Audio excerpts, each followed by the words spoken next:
Līdz ar pēdējām domas sēdēm pašvaldībās sācies arī vēlēšanu maratons. Trešdien aizdīta pirmā pašvaldību vēlēšana diena. Daļa apmeklētāji norāda, ka sestdien plāno doties ārpus pilsētas, tāpēc izmanto iespēju balsot darba dienā.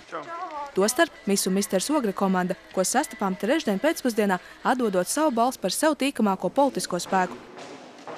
Es uzskatu, ka tas ir svarīgi, jo mēs esam pilsoņi un tas ir mūsu pienākums tomēr veikt kaut ko labu savai nākotnē. Un es uzskatu, ka ir svarīgi, ka jauniešiem ir jāvēl, tāpēc, ka mēs esam tie, kas varētu mainīt kaut ko arī tādā tālākā nākotnē. Un tāpēc ir svarīgi arī apdomāt, par ko jūs vēlat un kāpēc. Un tieši, lai tas ir jūsu viedoklis, nevis vecāku vai vecvecāku uzspiests, jo bieži ir ļoti atšķirīgi viedokļi.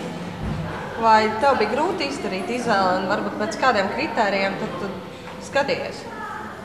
Mana izvēle, es neteikšu, ka grūti viņa bija izdarīt, bet es viņu apdomāju kārtīgi, tāpēc, ka es uzskatu, ka tas ir svarīgs lēmums un katra balss ir svarīga. Un es atzīšu, ka tas ir mans pazīstams cilvēks, par ko es vēlu, bet es vēlu, tāpēc, ka es tiešām zinu, ko viņš grib darīt, un es ar viņu esmu runājusies, un es viņu atbalstu. Tāpēc mana izvēle ir tāda draudzīga īstenībā savā ziņā. Ogres pilsētā ir mans uzņēmums, man pieder īpašumi. Tāpēc man ir ļoti svarīga Ogres attīstība un kas mums te notiek. Kāda mums ir attīstīta infrastruktūra, kāda ir pilsēta un vai cilvēkiem ir darbs, vai cilvēki nepārvācas strādāt uz galvaspilsētu, vai ne, lai viņi paliek Ogrē.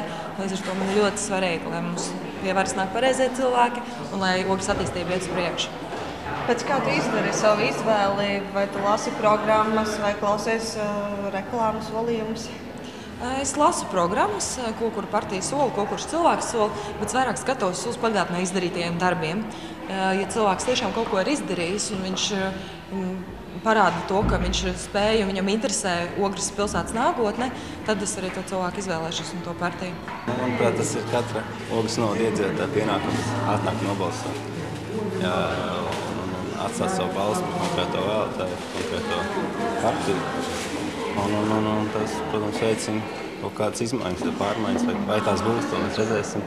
Arī man kā jaunietē, kur vēlas veidot savu ģimeni, Ogrē, ir svarīgi, lai maniem bērniem būtu nākotnē dažādas attīstības iespējas šeit, un lai viņi varētu augt nevis tikai viņiem pārceltos uz Rīgu, bet arī šeit pat Ogrē.